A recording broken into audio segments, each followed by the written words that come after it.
Bismillahirrahmanirrahim.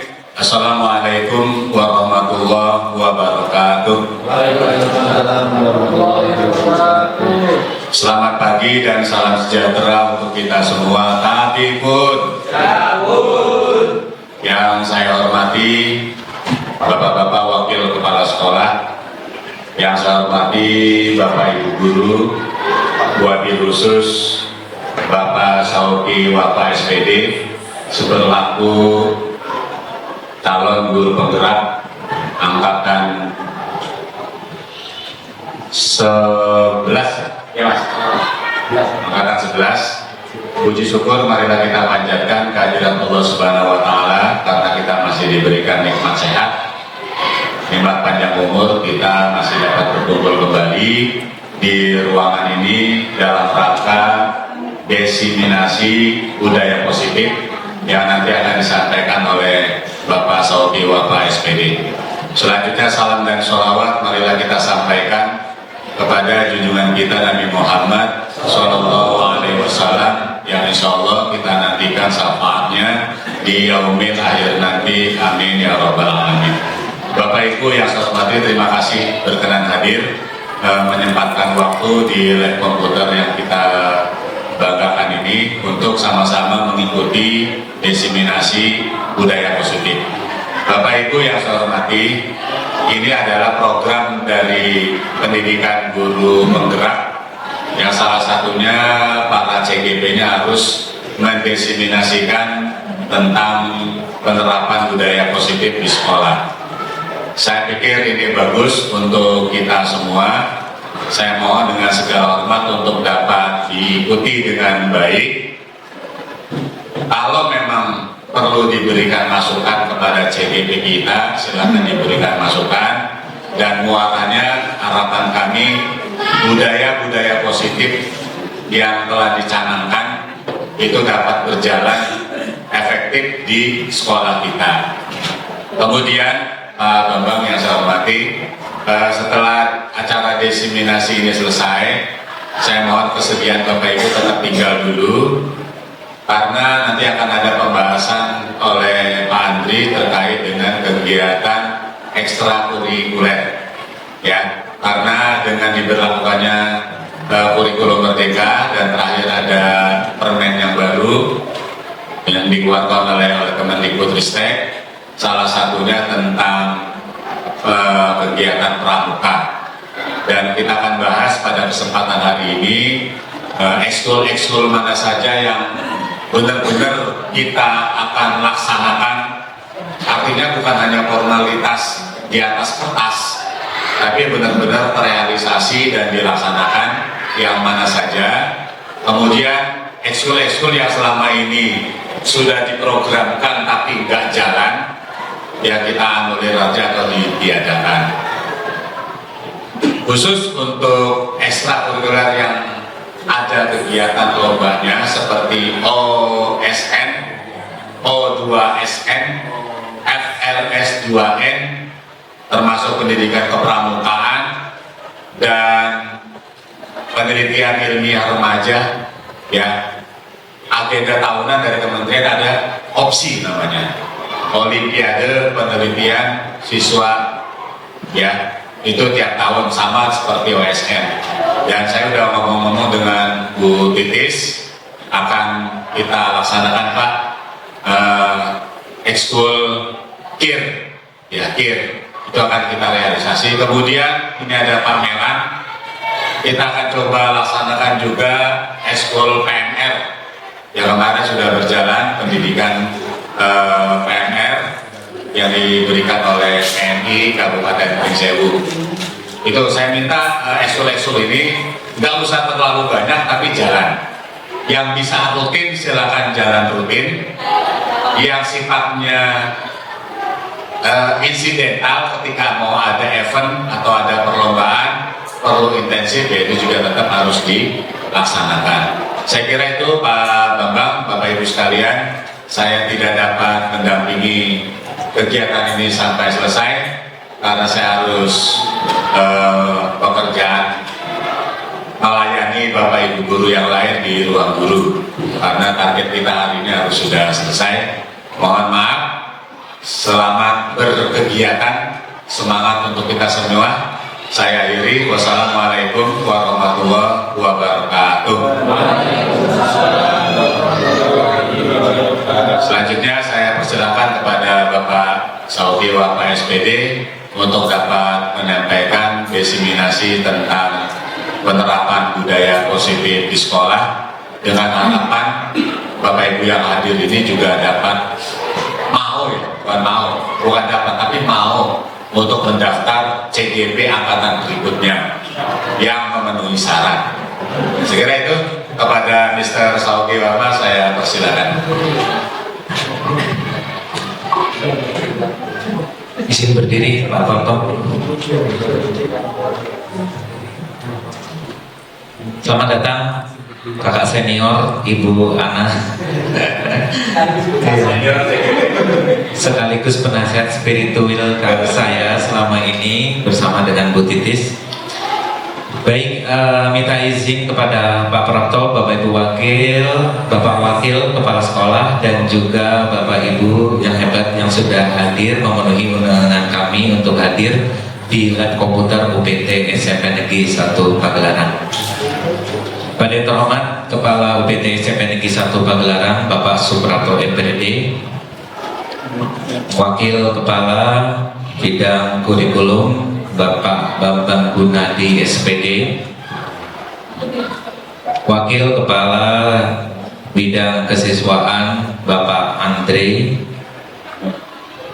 dan Bapak Ibu hadirin sekalian yang alhamdulillah diberikan keleluasaan dan juga peluangan waktu untuk hadir memenuhi undangan kami, yaitu dalam rangka diseminasi dan penerapan budaya positif di sekolah, yang merupakan rangkaian dari kegiatan pendidikan guru penggerak angkatan 11 Kabupaten Pringsewu, yang merupakan bagian dari aksi nyata di dalam modul 1.4 mengenai budaya positif. Pertama-tama mari kita panjatkan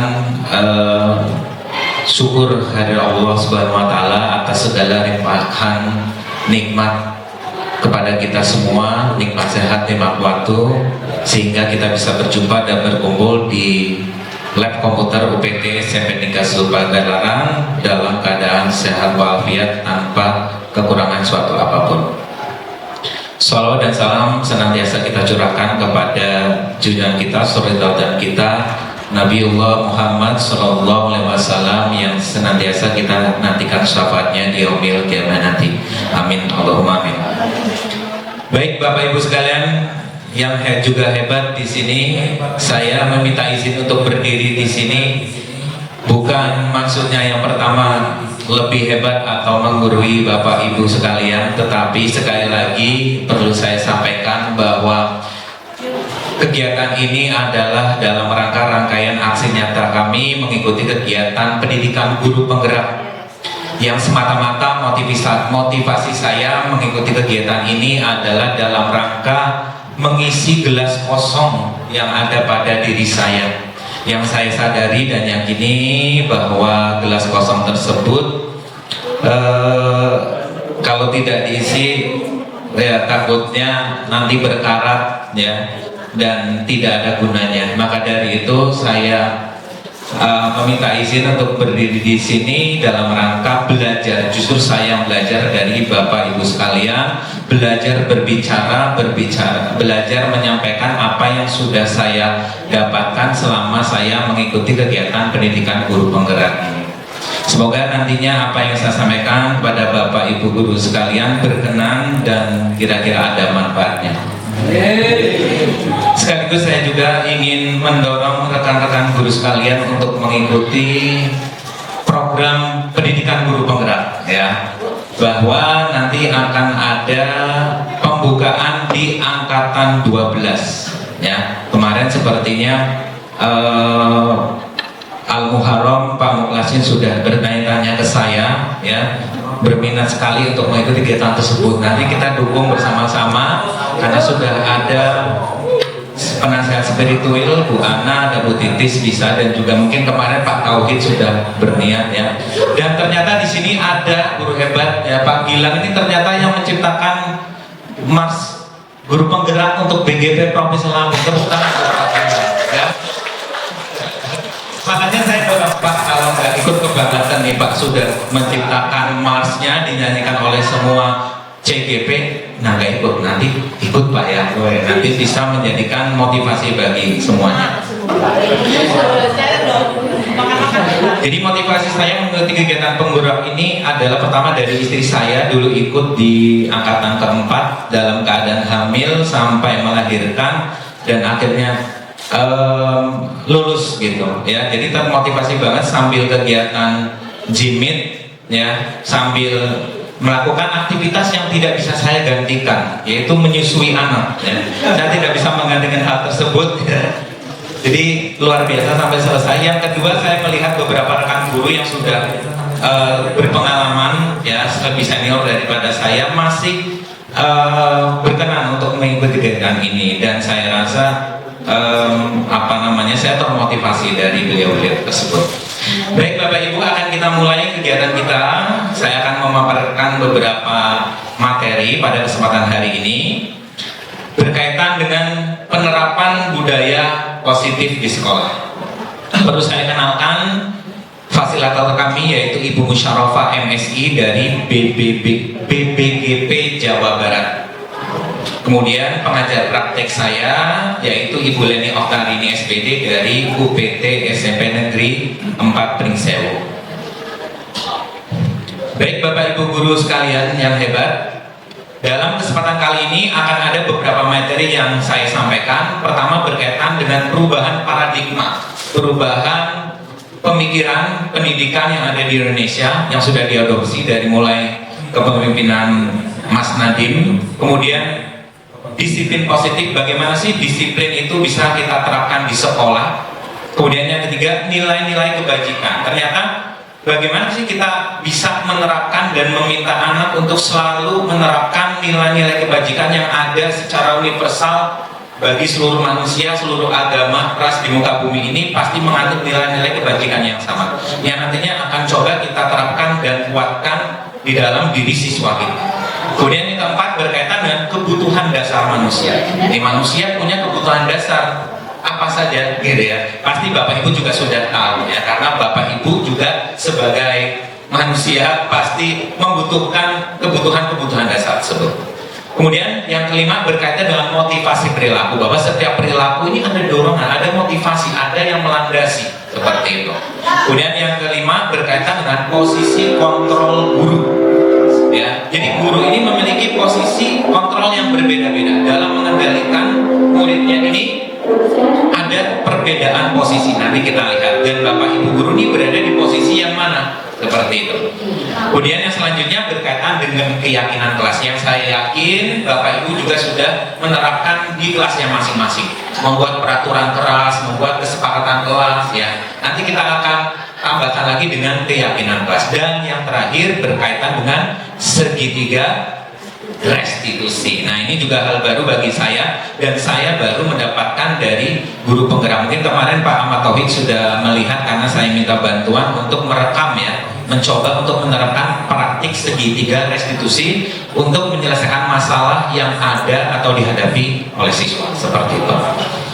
Baik Bapak Ibu guru hebat sekalian, pertama akan saya sampaikan berkaitan dengan paradigma baru dalam pembelajaran di Indonesia saat ini ya. Kita berbicara di Indonesia, ruang lingkupnya di Indonesia.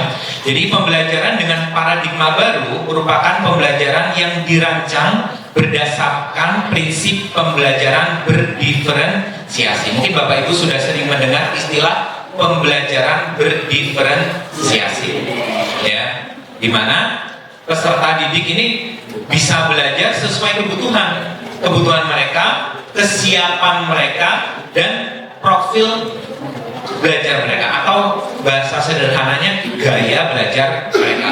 Karena kita berada di dalam ruang lingkup kelas ataupun siswa yang sangat heterogen, berbeda-beda sekali dari segi motivasi, latar belakang, yang nantinya akan menyebabkan juga kebutuhan mereka, kesiapan mereka, gaya belajar mereka berbeda. Yang ini bisa kita siapkan dengan melakukan tes awal, pretest, tes diagnostik kepada siswa, ya, agar kita bisa mengetahui gaya belajar mereka, kesiapan mereka, ya, tes kognitif, kita bisa mengetahui kesiapan belajar mereka sejauh mana, gitu ya.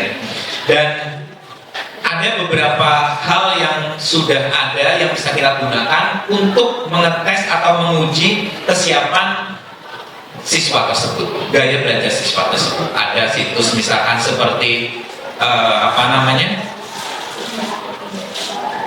itu Pak yang kemarin yang saya tampilkan, kalau nggak salah berkaitan dengan Cerdas Indonesia atau apa itu ya, ada situs yang bisa kita gunakan untuk mengetes kemampuan belajar siswa, sejauh mana mereka siap untuk menerima pembelajaran kita. Dan harapannya nantinya kita akan memperkuat apa yaitu profil pelajar Pancasila. Masih ingat Bapak Ibu profil pelajar Pancasila apa saja? Yang pertama apa? Beriman dan bertakwa. Ya, beriman dan bertakwa kepada Tuhan Yang Maha Esa dan berakhlak mulia. Yang kedua, bernalar kritis, bukan bernalar titis ya, bernalar kritis. Yang ketiga, gotong royong, betul. Yang keempat, kebinaan tobat. Yang kelima, mandiri. Dan yang terakhir, seperti jurnal kita biasanya itu kreatif sekali ya.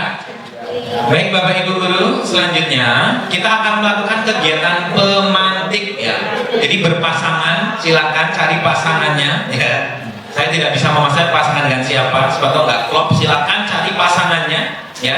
Secara berpasangan nanti Bapak dan Ibu Guru akan melakukan kegiatan cobalah buka. Baik, cobalah buka. Buka apa ini? Hah? Buka titik jos. Nah, jadi Bapak Ibu Guru nanti tugasnya adalah yang pertama, guru A akan mengepalkan tangan, ya, salah satu tangan, dan coba Anda bayangkan bahwa Anda menyimpan sesuatu yang sangat berharga di dalam kepalan tangan Bapak Ibu Guru sekalian. Sedangkan guru yang satunya, guru B, ya, rekan di sebelahnya akan mencoba untuk melakukan persuasi kepada Anda, ya, meminta untuk membuka tangan tersebut. Tangan saja ya Bapak Ibu, membuka tangan dengan membujuk, menghardik, mengintimidasi boleh, memarahi boleh, menggoda ya. Pak Eri gimana caranya? Nanti bisa kita sama-sama praktikan ya. Atau menggelitik, ini siapa yang jago menggelitik, bahkan menawari Anda uang boleh juga. Ini biasanya kalau anak-anak dikasih uang, ayo siapa yang mau maju saya kasih uang, ini pasti mau semuanya. Dan agar Anda bersedia membuka kepala tangan tersebut. Kita mulai sekarang Bapak Ibu. Terserah disepakati siapa yang mau jadi A, siapa yang mau jadi B. Silakan dikepalkan tangannya. Oh boleh, biar membuka. Iya. Silakan yang satu dikepalkan, satu silakan melakukan upaya apapun yang bisa dilakukan untuk membuka. Boleh tangan, boleh kita terserah. Gak apa-apa. Kalau memang ada yang bukan nanti kita lakukan diskusi kenapa ya. Silakan. Ya, saya kasih waktu setengah menit ya untuk melakukan kegiatan ini. Silakan Bapak Ibu.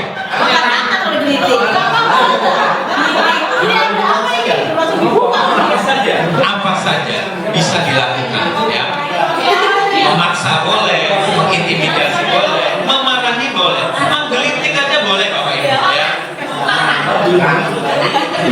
Pak ini Bu Ana gayanya menghardik ya, menghardik berhasil. Baik, terima kasih. Nah, sepertinya sudah cukup Bapak Ibu. Sekarang saya akan memberikan pertanyaan. Siapa tadi yang membuka kepalan? Siapa? Pak Rizky. Oke, Pak Rizky. Silakan. Pertanyaannya, apakah Anda sebagai sebagai guru A atau B yang membuka kepalan tangan Anda, mengapa? Ya, apa alasan Anda membuka kepala? Saya dibuka, Pak. Yang buka Al-Mukarram. Yang membuka tangan Al-Mukarram. Iya. Ya. Apa yang Anda lakukan kepada Al-Mukarram? Dia meminta. Kenapa Al-Mukarram bersedia membuka? Saya buka, Pak. Saya Pak. Saya sebagai A. Oh, iya. Al-Mukarram sebagai B. Baik. Dia sudah minta tolong buka, saya buka.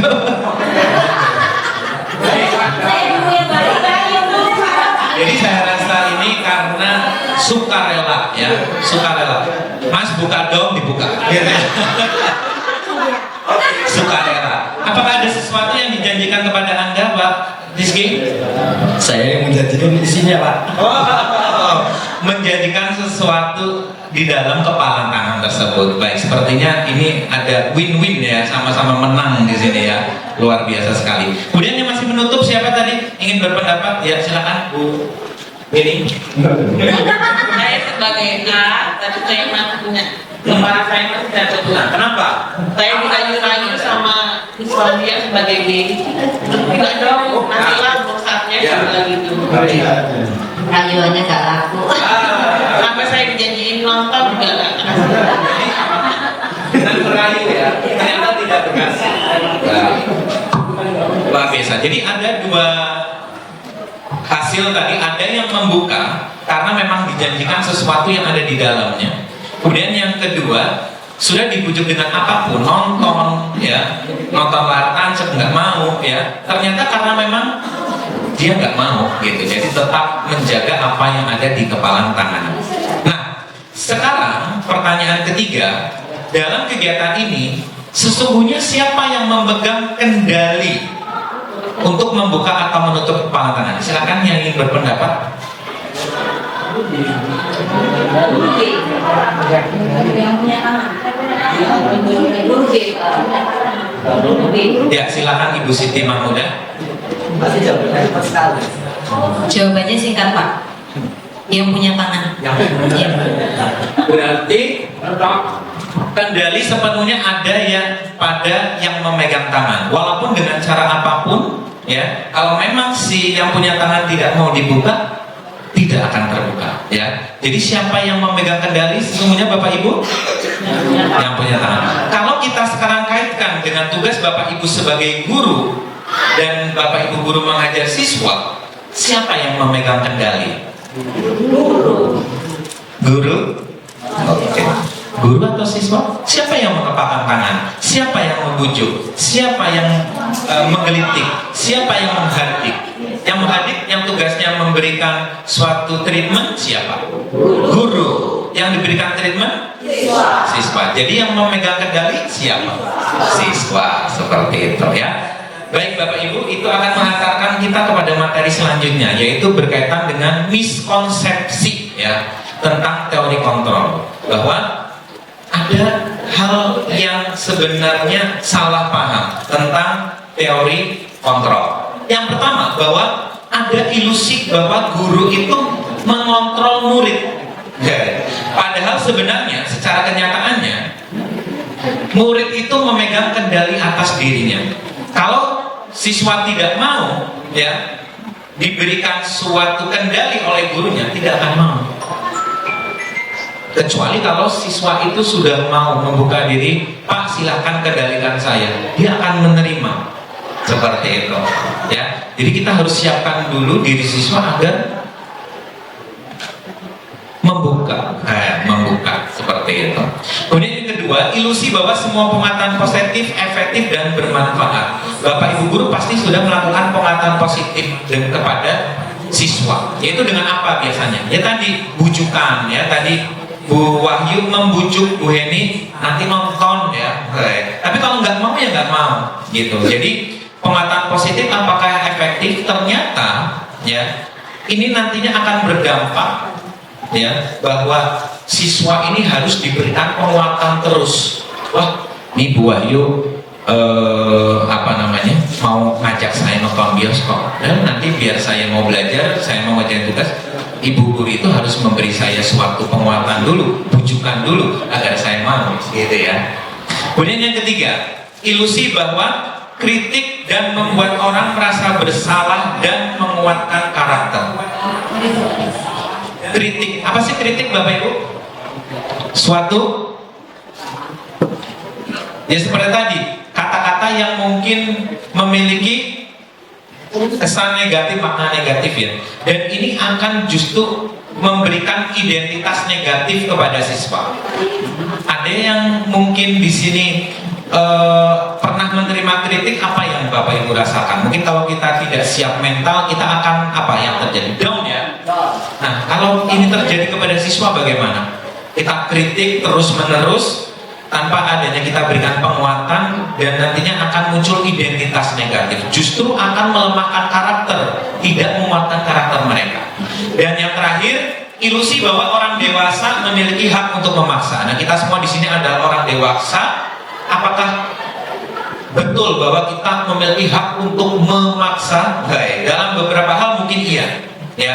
Tapi untuk murid, ya, sebenarnya kita sifatnya bukan memaksa, ya, bukan memaksa. Mentang-mentang kita orang dewasa, kita bisa menindas yang lebih inferior, superior kepada inferior, tidak, ya.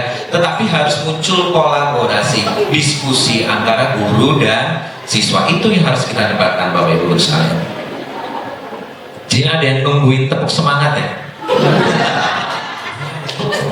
Iya kayaknya, ini pengen ikut karena tepuk semangat. Kemarin saya suruh praktek ya, nanti ya.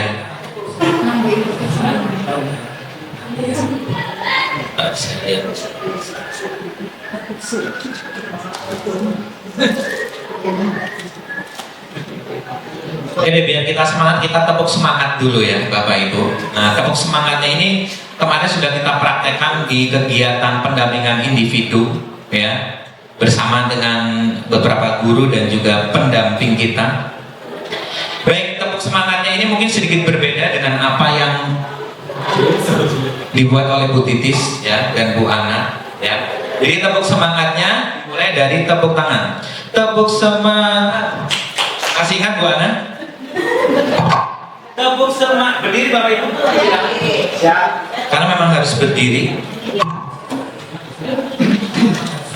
Berdiri. 3 menit lagi. Mati. Ya, tepuk semangat dulu. Baik, tepuk semangatnya gimana Bapak Ibu? Tepuk semangat. Oh, Contohin dulu. Contohkan dulu ya, biar semuanya semangat. Tepuk semangat. Nah, gitu ya. Oke, tepuk semangatnya. Tepuk semangat. Ya, tepuk semangat. Nah, tipsnya dulu ya. Boleh dengan kaki juga boleh. Tepuk semangat. Nah, setelah itu diikuti dengan dim dim dim dim dim. Paham? Dim dim dim dim dim. Yang kedua, dam dam dam dam dam.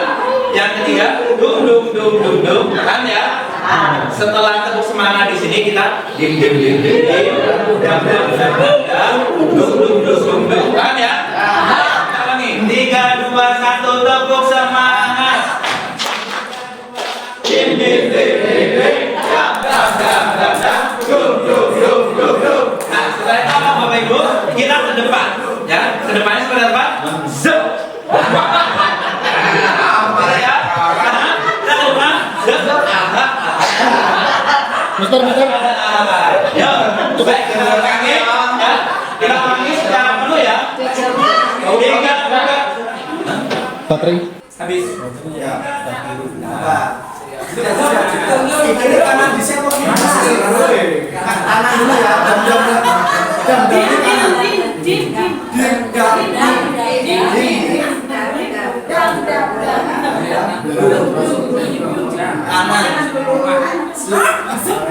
Kiri dulu. Kiri yang kanan.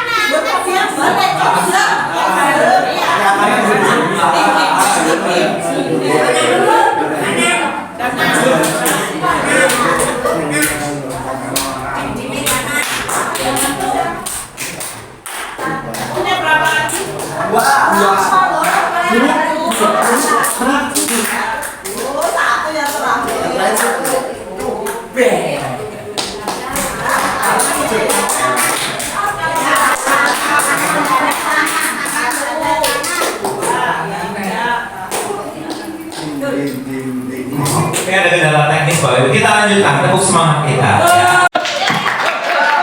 Goyangannya jangan lupa yang hot ya. Zep, aha, aha. Iya, oke. Yuk.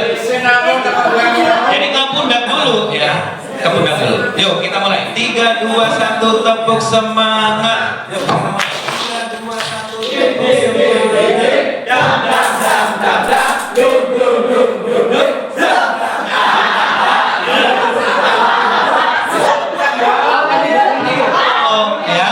Jadi kita sudah terima kasih Bapak Ibu, tepuk tangan untuk kita semua ya. Jadi nggak perlu diedit di finger ya, sudah ada gerakannya tadi goyang ya. Nanti bisa dipraktekkan di rumah ya untuk olahraga bisa ya. Baik, kita lanjutkan Bapak Ibu ya. Jadi ada perbedaan teori, pergeseran teori. Kalau teori konvensional itu namanya teori stimulus respon ya, teori rangsangan dan respon. Nah, dulu mungkin Bapak Ibu mengenal, apalagi dalam dunia pendidikan ya, ini merupakan teori pedagogik yang sudah mungkin Bapak Ibu pelajari di perkuliahan, bahwa di dalam teori stimulus respon ini ada realitas kebutuhan kita sama, bahwa mereka berpandangan, ahli-ahli stimulus respon ini, bahwa kebutuhan kita itu sama, padahal kebutuhan kita berbeda. Kebutuhan antara Pak Andri dan Pak Melan pasti berbeda ya. Kebetulan Pak Eri dan Pak Muklasin pasti berbeda. Yang kedua, semua orang melihat hal yang sama. Karena kita memiliki cara pandang yang berbeda, pasti setiap orang memiliki gambaran yang berbeda bahkan terhadap satu hal yang sama gitu. Yang ketiga, kita mencoba mengubah orang agar perpandangan sama dengan kita. Kita agar mereka sama visinya dengan kita, sama pemahamannya dengan kita. Padahal kita sebenarnya berusaha memahami pandangan orang tersebut terhadap dunia. Karena mereka memiliki dunia mereka sendiri dan kita harus memahami dunia mereka tersebut. Apalagi kalau disamakan dengan teori Ki Hajar Dewantara, bahwa kita harus mendidik anak sesuai dengan kodrat zaman dan kodrat alam anak, kodrat perkembangan mereka. Perkembangan mereka sedang berada di usia berapa sih? Kelas 7 ya, berbeda dengan anak usia SMA. Treatmentnya harus berbeda gitu ya. Jadi kita harus sadari hal tersebut. Kemudian keempat, perilaku buruk dilihat sebagai suatu kesalahan. Nah, kita sering menganggap bahwa setiap orang pasti ada kesalahan gitu ya. Itu yang harus kita yakin, karena itu sifatnya adalah manusiawi. Dan perlu diyakini dalam teori kontrol bahwa semua perilaku ada tujuannya, ada yang melandasinya. Jadi kita harus tahu, menggali dulu. Nah, kenapa kamu membolos? Nah, kenapa kamu nggak kerjain tugas? Seperti itu. Ya, atau misalkan dengan rekan kita, kamu Klasin kenapa kemarin kok nggak masuk gitu ya, kita tanya boleh seperti itu. Jangan langsung, kamu Klasin kenapa kemarin pas upacara kok nggak masuk gitu ya, itu harus tanya dulu. Nah, ternyata ada alasan yang penting, ternyata mengantarkan orang tuanya, menemani orang tuanya seperti itu ya. Jadi harus ditanya terlebih dahulu. Kemudian orang lain bisa mengontrol saya, padahal hanya Anda yang bisa mengontrol diri Anda. Kalau kita membuka kontrol diri tersebut, barulah bisa dikontrol oleh orang lain. Kemudian saya saya bisa mengontrol orang lain, padahal Anda tidak bisa mengontrol orang lain. Seperti tadi yang sudah kita perhatikan, membuka tangan. Kemudian pemaksaan Anda pada saat bujukan gagal. Tadi ya dipaksa, udah dibujuk, ayo nonton Bu. Nggak mau, dipaksa. Tadi kata Pak Andi, boleh nggak dipaksa? Boleh gitu ya. Padahal harus ada kolaborasi. Kolaborasi itu artinya apa sih Bapak Ibu? Kerjasama ya. Dan juga konsensus. Apa sih konsensus? Betul sekali ya. Kesepakatan, harus ada kesepakatan. Kalau ada kesepakatan, insya Allah mereka mau mengikuti kita ya. Dan model berpikir menang kalah. Saya menang, kamu kalah ya. Kamu harus nurut saya, ya. Padahal seharusnya semua harus menang, antara guru dan siswa harus sama-sama dimenangkan, ya. Kemudian kita lihat di sini ada foto siapa, Bapak Ibu? Ki Hajar Dewantara, ya, tokoh pendidikan nasional. Di sini ada kata-kata dari beliau yang saya kutip. Mardiko iku jarwonyo norangung lepas sing pangrih. Pak Andri mungkin bisa membaca. Pak Oki ini bisa juga. Jadi bahasa sehari-hari. Maaf kalau salah ya. Mardika iku jarwanya. Nora mung lepasing pangrih. Lepasin. Nging uga kuat kuasa aman diri priyangga. Langsung artinya Pak. Bisa Pak Andre? Terima kasih. Tepuk tangan untuk Pak Andre, luar biasa. Nah, di sini ada ahli bahasa Jawa yang langsung dari Jawa Tengah. Wah, ini Pak Pujiadi, monggo artinya Pak.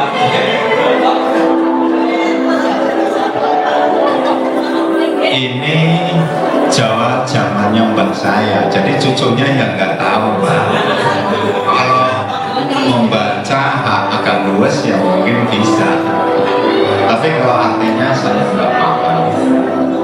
Karena ini Jawa termasuk Jawa Tamil, jadi kami yang lahir setelah Orde Baru itu nggak memahaminya. Sekarang tentang apa Pak? Mardika. Merdeka. Di sini ada istilah merdeka, merdiko, ya, empire orang apa? Amit ya Jam ya. Merdeka artinya memiliki kebebasan, ya, mendapatkan kebebasan. Noramu tidak hanya lepasing pangkrek, tidak hanya apa ya, lepas dari pangkrek itu perintah. Perintah, nempong diperintahkan kok orang punya kemandirian, orang merdeka. Akhirnya bener loh Pak. Ning ngopo ning Pak? Ning uga kuat kuasa aman diri priyangga.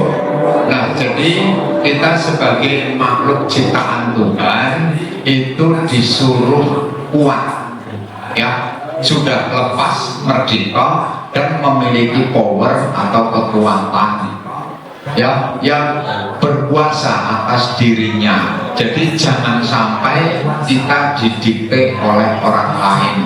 Itu memang salah satu ajaran dari beliau.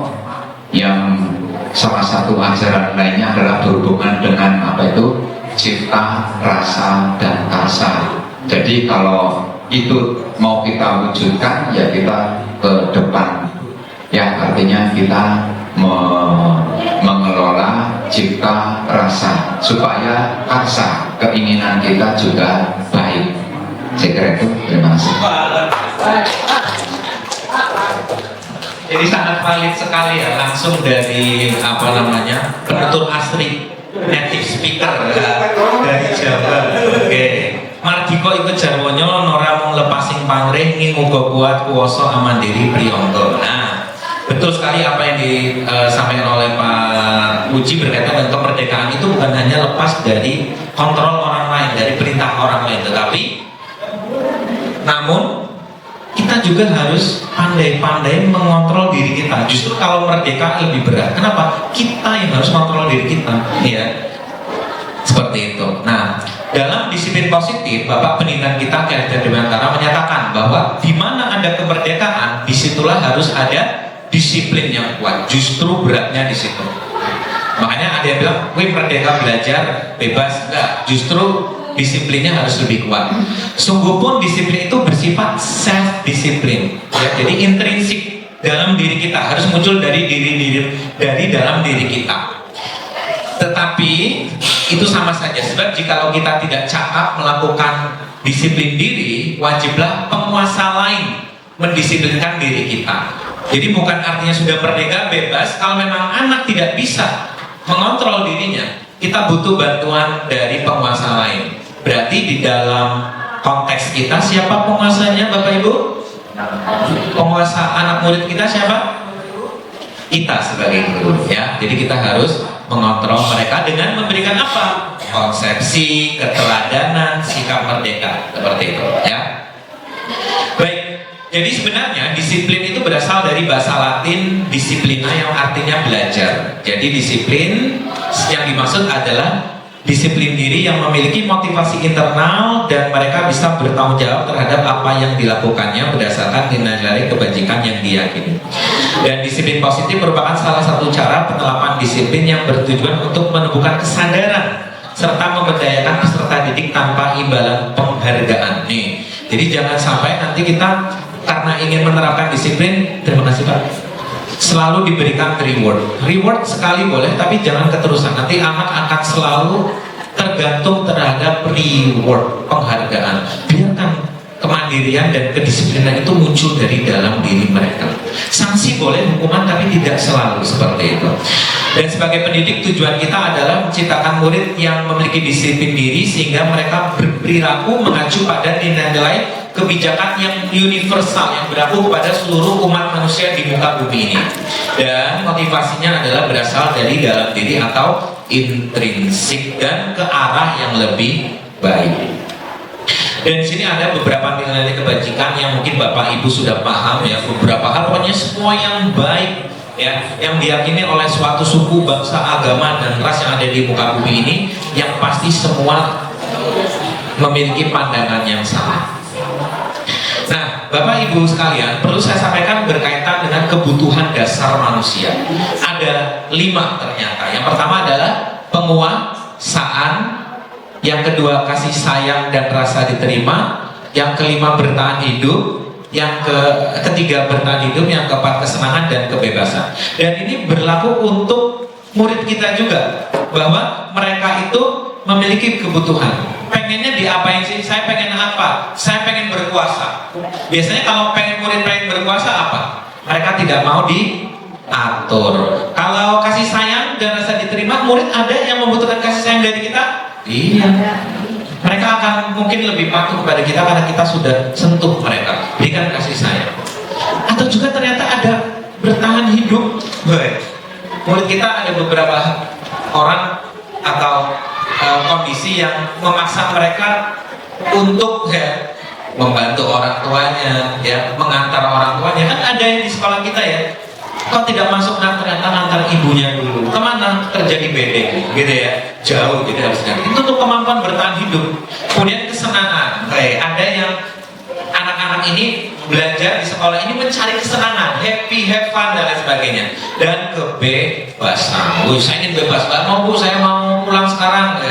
Bu, saya pengen pulang, kenapa? Ya itu, karena tidak mau taat terhadap aturan. Jadi kelima hal ini sebenarnya mendasari sifat manusia. Baik Bapak Ibu, sebenarnya motivasi perilaku itu ada 2. Yang pertama berkaitan dengan motivasi eksternal dari dalam diri, dari luar diri, berkaitan dengan menghindari ketidaknyamanan. Ya, anak-anak berperilaku ini sebenarnya menghindari ketidaknyamanan dan hukuman, ya enggak? Kita dalam berperilaku juga sama, mungkin menghindari ketidaknyamanan dan hukuman. Kita tidak mau dihukum, kita tidak mau menerima perlakuan yang tidak nyaman. Seperti apa? Dimarahin. Dari mana kamu? Kenapa kamu terlambat? Kenapa kamu nggak masuk? Kenapa kamu nggak ngerjain tugas? Kan tidak nyaman. Apalagi kalau kita dihukum di depan kelas, dihardik di depan kelas, pasti tidak nyaman. Dan siswa yang mencoba untuk mematuhi suatu aturan itu karena mereka tidak mau dihukum dan menghindari ketidaknyamanan tersebut. Dan ada juga motivasi internal, menjadi orang yang mereka inginkan. Jadi udah ada sadar dari dalam diri mereka, saya mau jadi apa? Saya harus bersikap seperti apa? Saya harus menghargai diri saya. Maka dari itu saya menerapkan nilai-nilai kebajikan. Banyak. Ya, ada disiplin, gotong royong, patuh, hormat dan lain sebagainya. Kalau sudah muncul bahwa saya harus menghargai diri saya dan saya mau jadi apa, insya Allah mereka bisa berperilaku selayaknya seperti itu. Nah, Bapak Ibu, di sini saya akan membedakan antara ketiga hal. Nah, ini yang ada di dalam ruang lingkup sekolah kita. Yang pertama, hukuman. Hukuman ada di dalam sekolah kita. Yang pertama, hukuman itu tidak terencana atau tiba-tiba. Misalnya apa? Misalnya apa? Yang tiba. Ini Pak Andre jagonya nih ya, mungkin ya. Karena berkaitan dengan kesiswaan. Tidak terencana atau tiba-tiba. Misalkan Pak Andre, Bapak menemui kasus siswa yang terlambat. Kira-kira apa yang Bapak lakukan?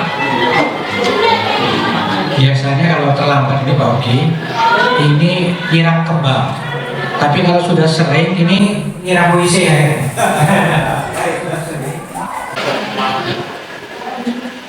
Baik Bapak Ibu, jadi tadi sudah kita lihat bersama-sama berkaitan dengan hukuman yang tidak terencana atau tiba-tiba.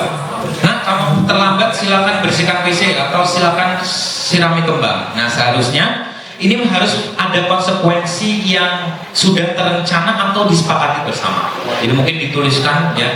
Mungkin kalau misalkan ada buku tata tertib, buku poin itu bisa dituliskan di situ. Atau yang ketiga berkaitan dengan restitusi. Nah, ini proses menciptakan kondisi bagi murid untuk memperbaiki kesalahan. Nah, kamu sudah terlambat berapa kali? 5 kali, Pak. Kenapa terlambat? Iya, karena saya harus ngantarin ibu dulu. Kemana? Ke bedeng. Nah, biar gak terlambat gimana? Ditanya aja siswanya. Ayo gimana? Ya saya harus berangkat lebih pagi Pak, kayak gitu ya. Oke, berarti besok jangan terlambat lagi ya. Gitu ya. Kemudian yang kedua bersifat satu arah. Yang seharusnya ini akan menjadi tidak nyaman untuk murid dalam jangka waktu pendek. Yang seharusnya dalam restitusi ini menguatkan untuk murid dalam jangka waktu yang panjang. Menguatkan apa? Karakter baik mereka. Seperti itu. Kemudian sistem tidak akan berjalan bila murid tidak takut. Harus takut dulu. Kita beranggapan bahwa hukuman ini harus membuat siswa takut, jera, tidak mengulangi perbuatannya lagi. Nah, seharusnya dalam konsekuensi ini, selain kita memberikan hukuman, kita harus melakukan monitoring, supervisi terus menerus dari guru, dari wali kelas, dari guru mapel, dan juga guru bimbingan konseling. Ya, Bu Siti Mahmudah ya. Baik, terima kasih. Jadi, apa sih yang Ibu lakukan kira-kira untuk melakukan supervisi kepada murid yang melakukan pelanggaran? Supervisi kepada muridnya seperti apa yang sering melakukan pelanggaran? Yang Ibu lakukan biasanya? Misalnya langsung poin kasusnya aja ya Kak. Misalnya apa gitu? Misal tidak mengerjakan PR saja. Jadi yang pertama kita gali dulu penyebabnya apa, yang pasti kita tanya dulu. Nah, nanti dari pertanyaan, dari obrolan itu nanti akan terlihat benang merahnya. Masalah siswanya jujur. Jadi nanti ketika sudah terkena terlihat benang merahnya itu, kita tidak salah bidik. Oh, yang perlu diperbaiki misalnya kondisi rumah yang tidak memungkinkan dia untuk mengerjakan tugas, atau mungkin tadi dia dalam fase bertahan hidup atau segala macamnya. Yang keduanya, atau mungkin memang manajemen dirinya dia yang salah. Nah, jadi dari proses menggali, ngobrol itu nanti akan terlihat benang merahnya sebenarnya inti permasalahannya itu ada di mana. Terima kasih. Biasa sekali, langsung dari sumber yang terpercaya, yaitu guru bimbingan konseling yang sering mendampingi siswa dalam permasalahannya yang dihadapi. Jadi komunikasi ya Bu ya, komunikasi dengan siswa, kemudian menggali benang merah ya, apa sih yang terjadi. Setelah itu mungkin kita sama-sama mengarahkan untuk mencari solusi. Luar biasa sekali ya. Jadi nantinya murid akan cenderung membenci peraturan kalau kita berikan hukuman terus menerus ya, mereka akan antipati. Yang sebenarnya harapan kita itu murid akan hormat terhadap peraturan dan taat terhadap peraturan, dan juga bukan hanya dirinya, orang lain juga akan dia hormati. Gak enak nih sama Pak Andre, gak enak nih sama Pak Darmawan, saya telat terus sama orang tua, ya, itu kan menghormati orang lain ya. Jadi kalau sudah timbul hormat terhadap orang lain, akan patuh mereka seperti itu. Oke, sekarang kita akan melakukan ice breaking lagi ya. Yang tadi baru intro, sekarang intinya ice breaking. Sekarang Bapak Ibu berdiri, kita akan olahraga ya. Olahraga. Kita tes dulu apakah hidup.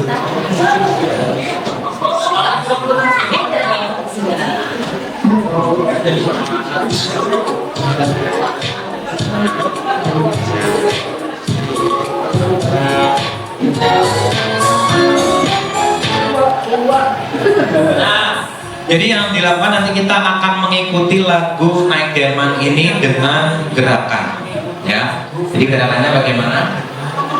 Ya. Jadi pertama kita ke depan, pada, hari, panggung menurut ayat terkota. Gitu ya?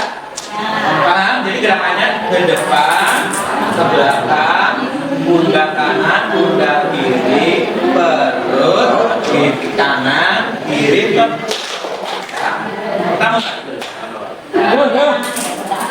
Fisik, kondisi kan.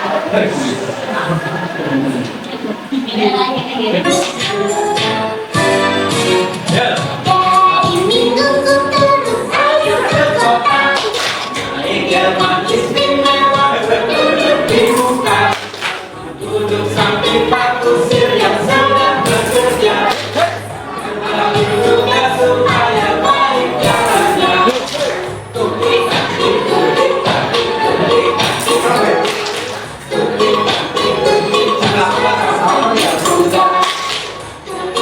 Nah, sekarang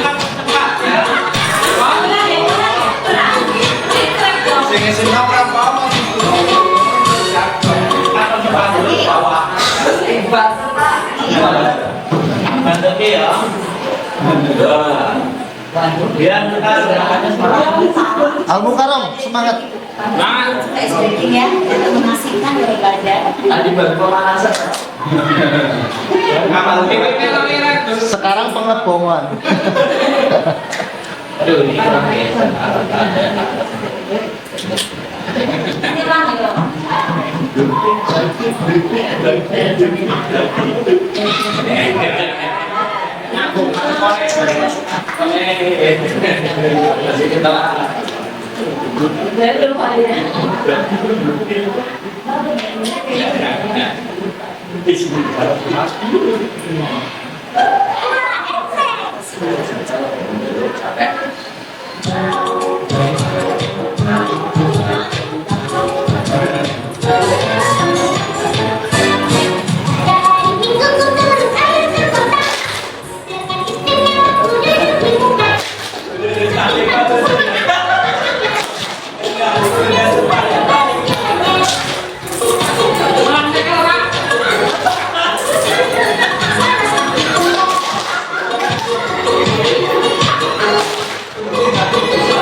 Minum dulu.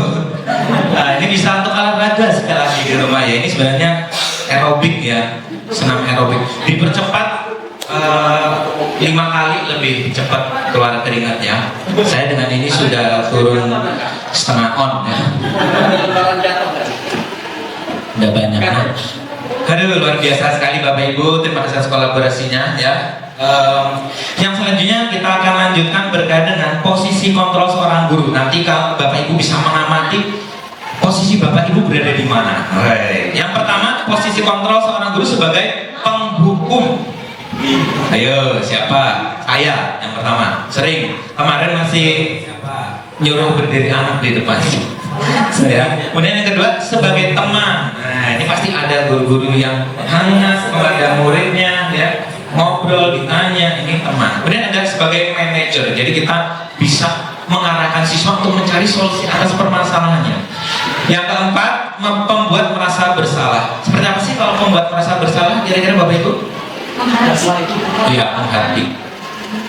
Ya, jadi dia merasa guilty. Aduh, ya dia aku salah. Ya. Kemudian pemantau, suka mantau ya. Mantau kira-kira Pak Rizky ya. Mantau. Saya ini memantau ya. Memantau perkembangan murid ya. Baik. Selanjutnya berkaitan dengan kasus nih, kita akan masukkan ke dalam konteks kasus agar kita sama-sama paham ya. Yang pertama, kalau posisi kita sebagai penghukum apa? Misalkan berdiri di depan kelas hingga jam pelajaran selesai, karena kamu tidak mengumpulkan tugas ibu. Berdiri ya di depan kelas hingga selesai. Nah, ini ciri-ciri dari redaksi kalimat penghukum. Yang kedua, kalau pembuat merasa bersalah, berapa kali? Ini bisa dengan kata-kata yang lembut juga bisa pembuat merasa bersalah. Justru kalau dengan lembut, bapak ibu keluar air mata, nangis, ya itu anak-anak semakin merasa Berapa kali ibu bapak harus gitu ya?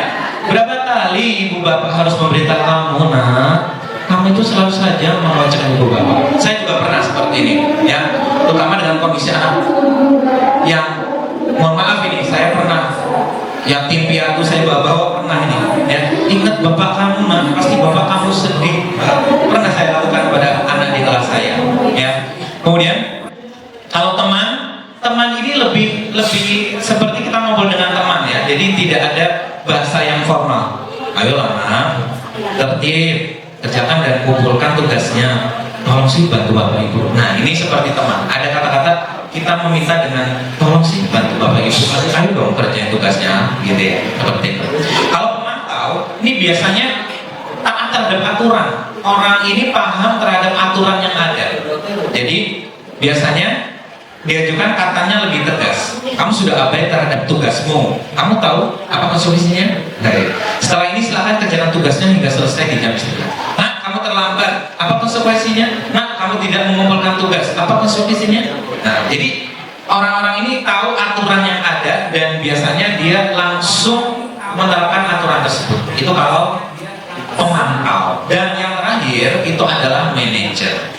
Ya, kalau dari kalimatnya kira-kira apa sih yang kita harapkan? Apakah kamu tahu kesalahanmu, nak? Kira-kira bagaimana kamu mau perbaiki kesalahanmu? Ini kira-kira apa yang kita harapkan dari siswa? Apa? Ya, betul sekali kata Bu Sumira. Solusi, justru yang menawarkan solusi siapa? Murid ya. Kita hanya mendampingi mereka, mengarahkan. Nah, kira-kira apa? Kemudian solusi justru muncul dari mereka seperti itu, dan ini akan semakin kuat dilakukan oleh mereka karena muncul dari kesadaran mereka dan pilihan mereka sendiri seperti itu.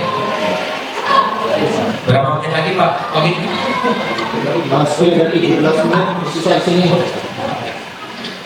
Nah sekarang kita bermain tebak-tebakan. Posisi kontrol apakah aku? Saya kecewa sekali dengan kamu. Nah kira-kira ini posisi kontrol apa nih? Merasa bersalah? Ada yang lain? Kita lihat jawabannya. Yang betul adalah betul sekali, pembuat merasa bersalah. Kemudian yang selanjutnya berkaitan dengan posisi kontrol apakah aku? Kamu tidak pernah benar melakukannya. Nah ini kira-kira apa ini? Kamu nggak pernah benar deh perasaan menurut ibu. Apa ini kira-kira? Apa Bu Ana?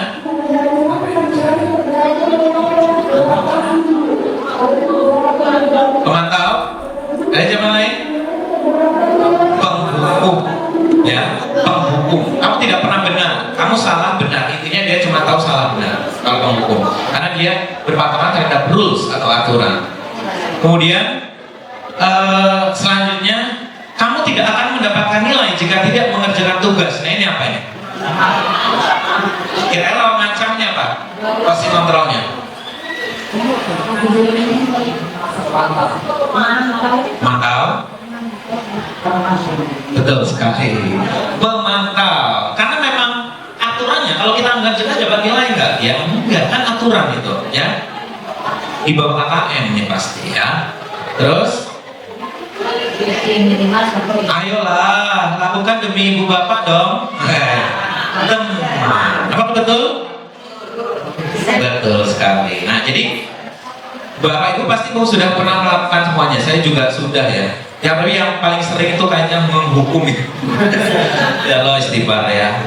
Aduh, ya Allah. Ya mungkin memang kadang diperlukan. Nah, apa rencanamu untuk menyelesaikan ini? Nah, ini apa ini? Posisi apa Bapak Ibu? Manajer. Nah, ini pasti sudah sering dilakukan oleh Pak Haruman Asam ya, sebagai manajer ya. Sekaligus manajer Hadroh UPT SMA Negeri 1 Pagelaran ya. Sudah ada penampilannya di YouTube, silahkan dilihat ya. Nah, sekarang kita akan masuk ke akhir-akhir materi kita berkaitan dengan keyakinan kelas. Kok keyakinan kelas? Kok bukan peraturan kelas? Nah, kita kan seringkali membuatnya peraturan kelas. Nah, jadi Bapak Ibu nanti kita bisa mengarahkan atau apa ya bahasanya, peraturan kelas biarkan tetap ada, tapi nanti kita lebih sempurnakan ke keyakinan kelas. Jadi asalnya justru dari peraturan kelas kita sempurnakan menjadi keyakinan. Yang pertama, kriterianya harus bersifat abstrak. Suatu yang abstrak itu biasanya apa sih? Tidak bisa dinilai atau dilihat secara visual dengan mata kita, ya. Tapi mungkin hanya bisa kita rasakan saja secara feeling, ya. Kemudian berupa pernyataan universal. Kan sikap-sikap atau sifat-sifat yang ada pada murid kita itu abstrak. Seperti patuh, sopan itu kan abstrak, ya. Kemudian pernyataannya harus universal. Contohnya apa Bapak Ibu?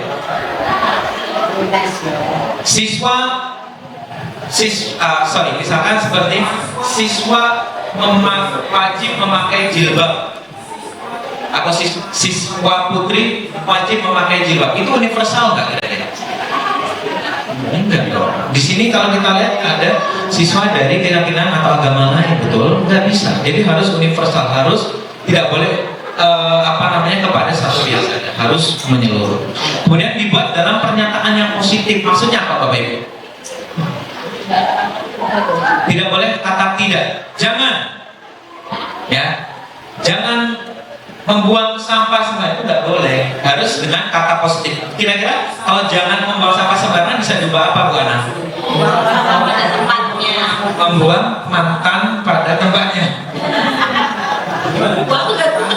Membuang sampah pada tempatnya. Kalau rekaman positif, iya, membuang sampah pada tempatnya. Dilarang membolos. Nah kira-kira apa Bu Ayu? Dilarang membolos, kalimat positifnya?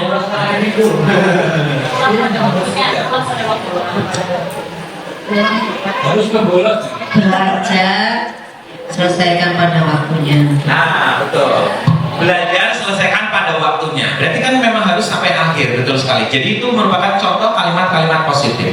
Kemudian sedikit saja agar mudah diingat, ojo dowo-dowo, jangan panjang-panjang, singkat saja. Tadi seperti belajar sesuai waktunya. Nah, itu sudah cukup.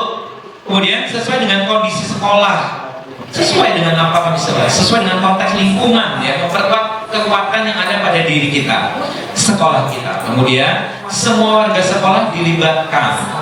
Ini bukan hanya siswa, guru, TU, penjaga kebersihan, penjaga keamanan, semuanya harus dilibatkan sama-sama menggalakkan keyakinan kelas agar berjalan.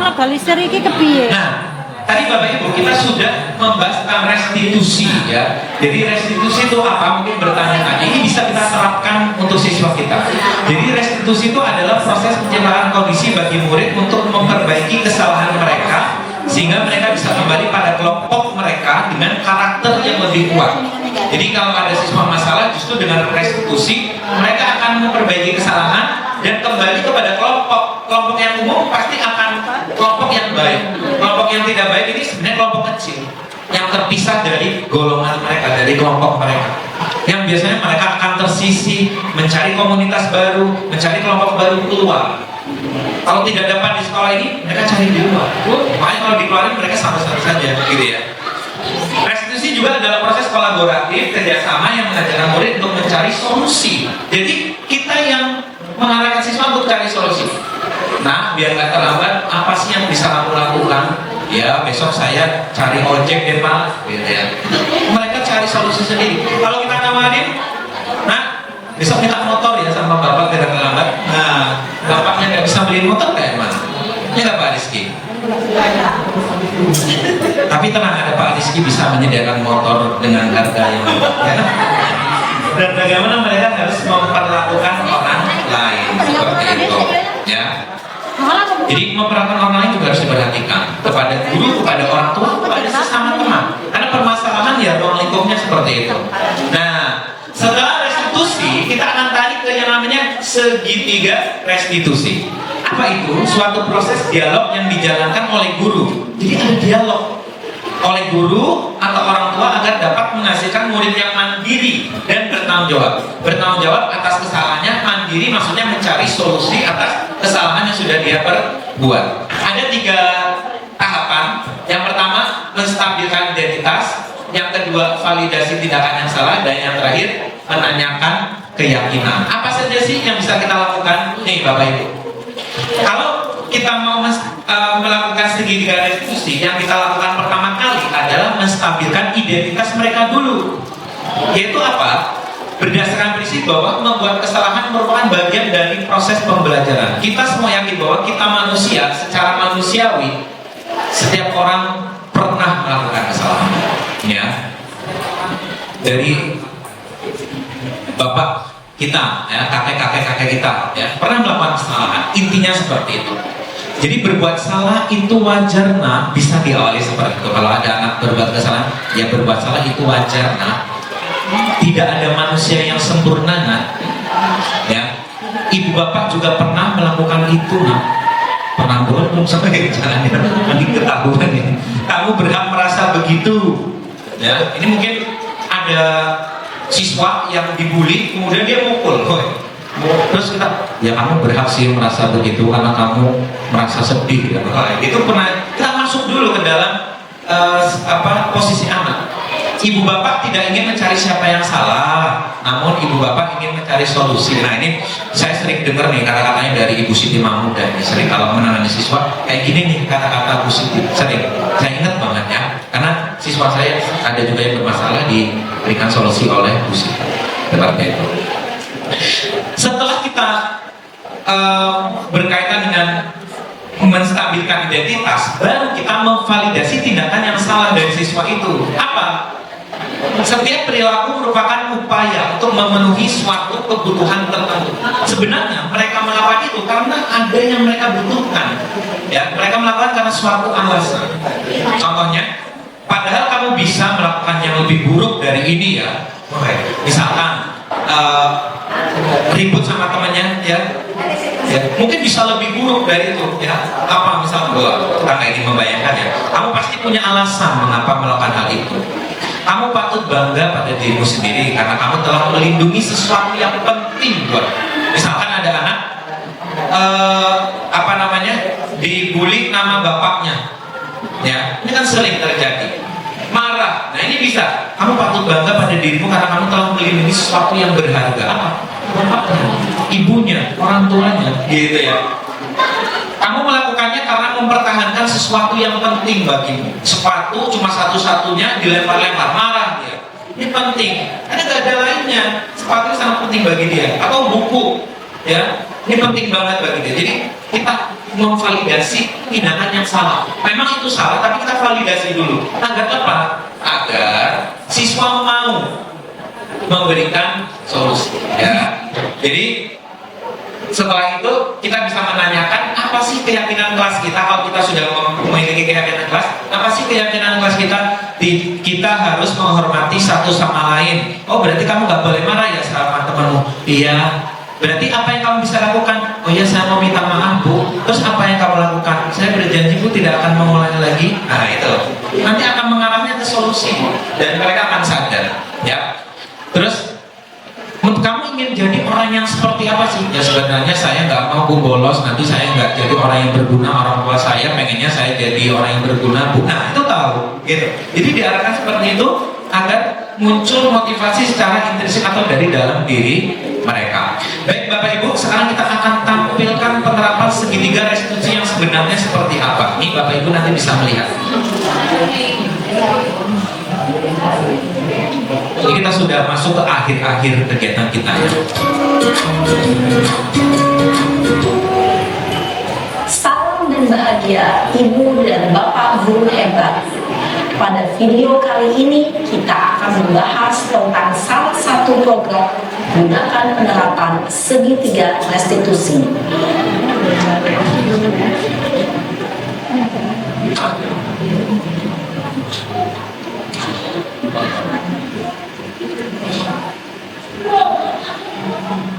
Siang Sarah. Siang Pak. Sudah lama nggak ketemu Sarah. Kenapa hari ini ada di sini? Kesel Pak, kesel banget. Masa aku dikatain tukang fitnah Pak? Ya aku marah Pak. Aku balik katain Eka di depan kelas. Kesel banget. Oh begitu. Ya pasti kamu marah dan kesal. Bapak juga akan marah apabila ada yang menuduh Bapak seperti itu. Kemudian pada saat itu kamu mau melakukan apa? Ya saya cuma kali mental. Kesel banget. Saya betak-betak dia depan teman-teman lain. Oh begitu. Pasti kamu melakukan seperti itu karena suatu alasan tertentu kan? Iyalah, saya diam aja Pak. Ya saya bela diri lah. Maksud saya jadi tukang fitnah. Ya wajar lah. Mempertahankan harga diri itu sesuatu yang penting buat kamu. Beruntung kamu tidak lebih gegabah lagi dan yang membentak-bentak. Iya Pak. Untung saya masih bersabar dan hanya meminta saja. Sudah gemes padahal. Saya pasti bela diri lah. Ya pasti ya. Tapi kamu memilih untuk tetap bertahan dan bersabar. Kamu memilih untuk tidak berbuat lebih parah lagi kan? Iya. Nah, sekarang coba kita lihat lagi. Tindakan kamu yang minta Eka di kelas. Tindakan kamu itu kira-kira sesuai dengan keyakinan kelas atau prinsip kamu tidak? Enggak Pak. Capek Pak jadi pemarah. Jadi keyakinan atau prinsip mana yang kurang sesuai dengan keinginan kamu? Ya, saya sebenarnya sangat menghargai orang lain. Mungkin saat itu saya menjadi emosi, jadi tidak menunjukkan sikap itu. Kamu meyakini tidak? Menghargai orang lain itu penting buat kamu. Yakinlah Pak. Iya, setuju. Kita harus saling menghargai. Namun, ada juga keyakinan yang kita sepakati yang perlu kita jalankan apabila kita sedang marah, bukan? Ya, saya bisa lebih proaktif, mulai dengan diri sendiri. Saya bisa jadi lebih bersabar, mengambil waktu jeda untuk berpikir mau apa selanjutnya. Kira-kira kamu bersedia memperbaiki masalah ini tidak? Sedia Pak. Kalau kamu memperbaiki masalah ini, kamu akan menjadi orang seperti apa? Saya akan menjadi orang yang bertanggung jawab kali ya Pak. Dan senantiasa proaktif. Iya. Menurut kamu, bagaimana rasanya menjadi orang seperti itu? Ya nyaman lah, bangga bisa bersabar dan menahan diri. Baiklah kalau begitu. Yuk kita pikirkan bagaimana memperbaiki masalah ini.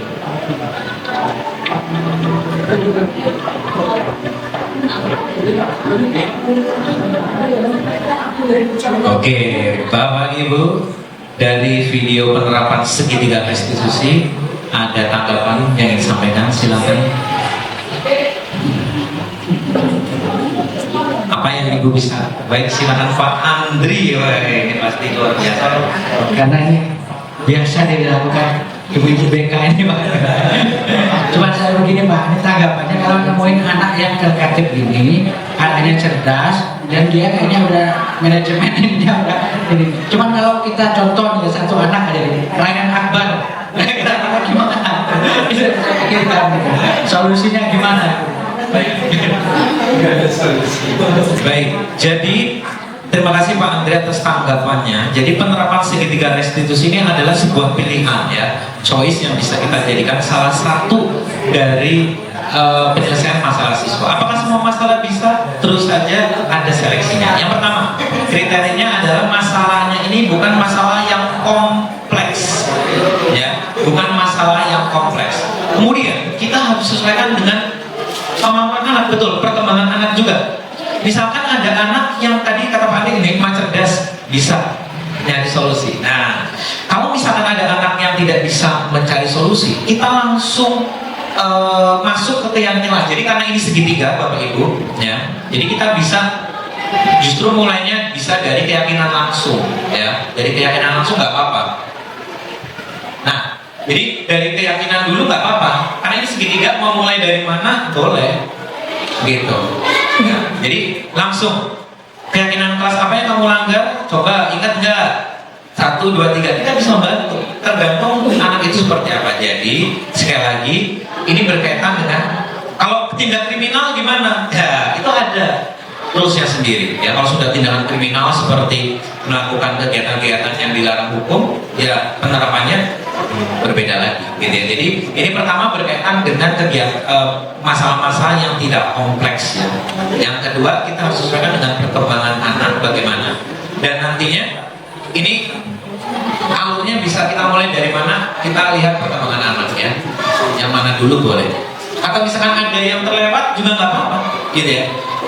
Yang penting segitiga itu arahnya dari sini ke sini, ya. Dari sini ke sini boleh, ke sini. Jadi segitiga arahnya boleh kembali juga tidak apa-apa. Seperti itu ya Pak Andri ya.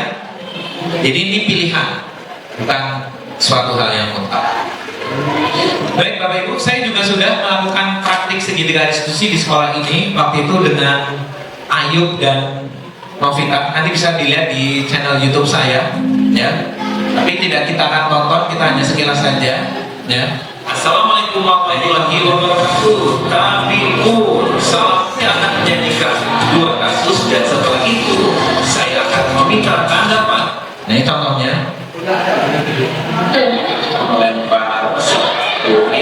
Nah ini contohnya melempar sepatu, kan bukan masalah yang kompleks ya, tapi kan ini berkaitan dengan hubungan sosial antar siswa. Kalau kita tidak selesaikan takutnya memperburuk. Kalau kita berikan hukuman juga tidak efektif, cukup meminta maaf ya selesai gitu. Tapi harapannya muncul kesadaran diri dari siswa. Seperti itu Bapak Ibu. Sekarang kita akan masuk ke kegiatan terakhir. Setelah kita bermateri-materi dia, kira-kira apa yang ingin Bapak Ibu sampaikan? Ada atau tidak Bapak Ibu? Tidak ada? Baik, sekarang saatnya kita kuis ya. Kuisnya silakan sediakan HP. Kita akan kuisis sebentar untuk mengetahui bagaimana penguasaan Bapak Ibu di dalam materi ini. Ya. Ya, langsung ke sini. Ya.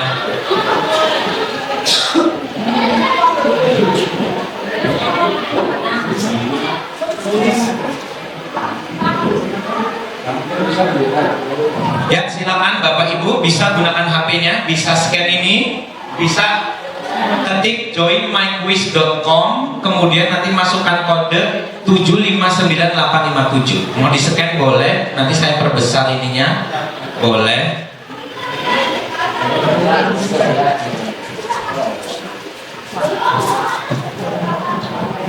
Soalnya nggak banyak Pak, cuma 10.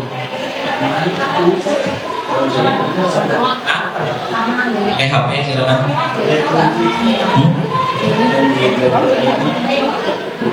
Iya, saya pakai akun belajar ID.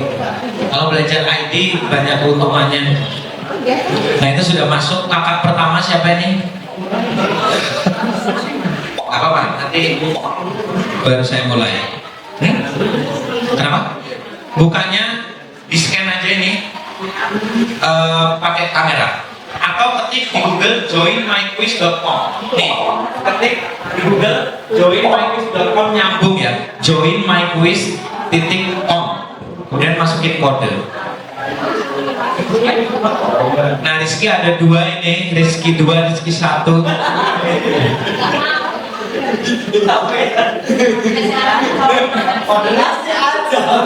Kodenya 7598857, terus nanti masukin nama. Ini sudah masuk 8 peserta. Kakak pertama Sima, Muk, Andre, Kartika, Rizky 2, Rizky 1, Semira, Hera.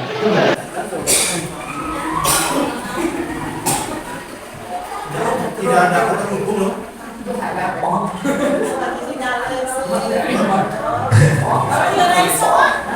Oke, Bu Siti sudah masuk, 11 sudah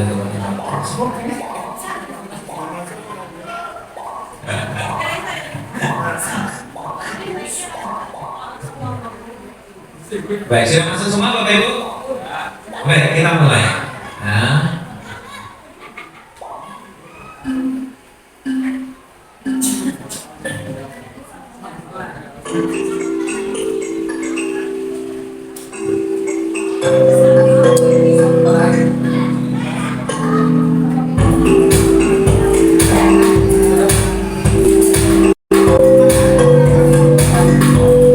Kartika memimpin di posisi pertama dengan poin 840.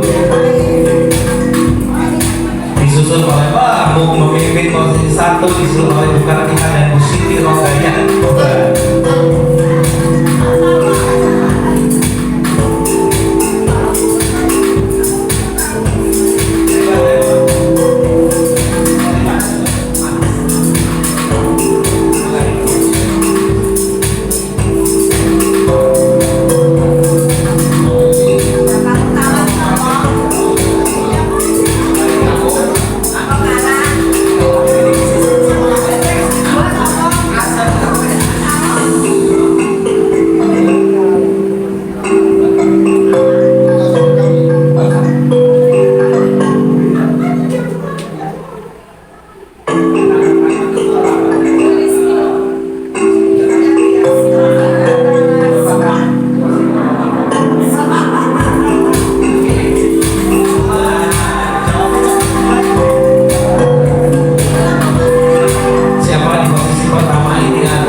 iya Bu Hera mengajar lagi. Oh ini Sumira dan Simah. Gamenya 70. Iya Rizky 1 mengajar. Iya tidak lagi oleh Bu Simah. Bu Hera masih tidak terkalahkan di posisi 1.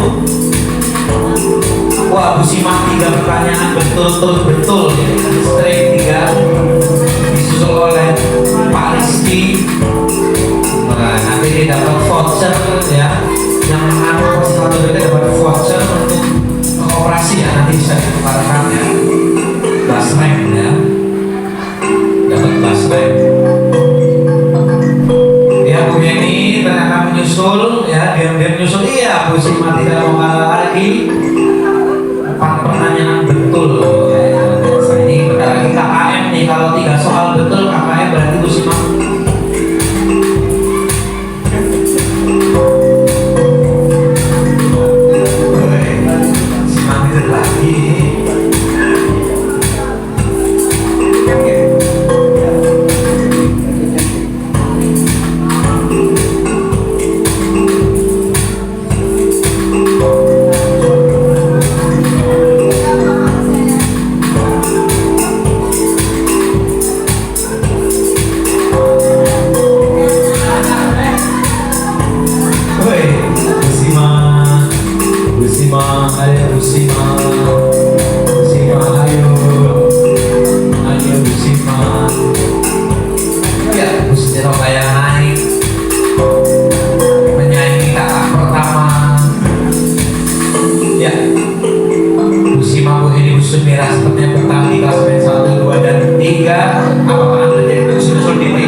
Nanti dapat voucher dari saya, tenang saja ya, akan saya kirimkan oleh PA. Nanti nomor rekeningnya silakan diambil ke saya, oke?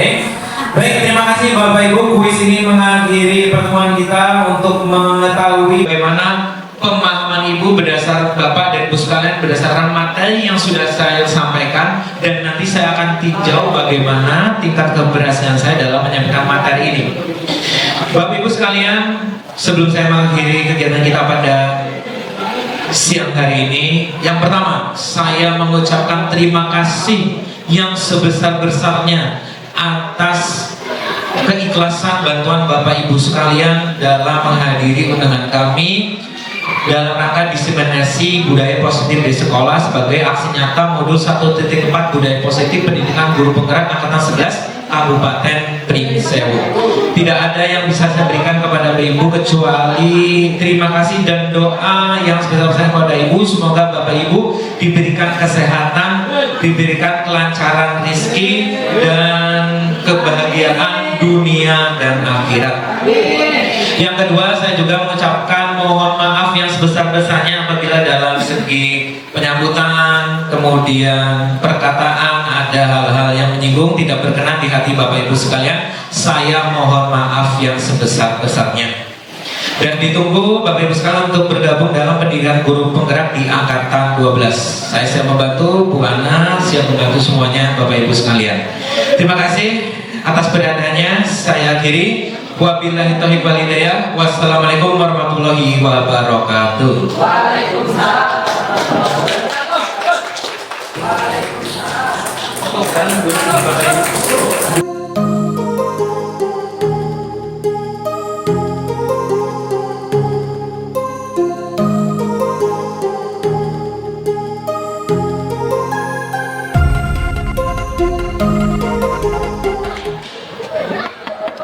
Assalamualaikum. Waalaikumsalam, silakan masuk. Silakan duduk. Apa kabar Novita? Novita sehat? Alhamdulillah sehat Pak. Mohon maaf Bapak memanggil saya. Kalau boleh tahu ada apa ya Pak? Jadi begini Novita, tadi Bapak mendapatkan laporan dari teman sekelas kamu bahwa pada jam istirahat kamu Anu ya Pak, itu. melempar sepatu Aira ya ke tanah lapangan hingga Aira menangis. Kalau Bapak boleh tahu, kira-kira apa sih alasan kamu melakukan hal tersebut hingga Aira menangis? Hehe, iseng aja sih Pak. Oh, jadi kamu iseng. Tidak ada manusia yang sempurna. Semua orang pasti pernah melakukan kesalahan. Apa yang akan kamu lakukan berikutnya? Sok, saya akan menemui Aira dan meminta maaf. Bagus sekali Novita, bahwa meminta maaf itu adalah perbuatan yang terpuji.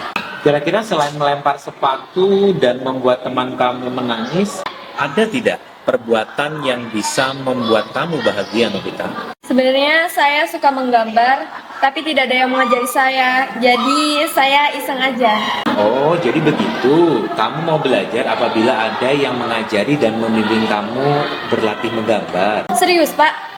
Iya, Bapak serius. Jadi kamu bisa berlatih dengan Pak Ahmad Tauhid untuk berlatih menggambar. Kapan Pak? Nanti Bapak akan hubungi Pak Ahmad Tauhid. Kemungkinan besok bisa setelah pulang sekolah. Bagaimana, Novita? Terima kasih Pak.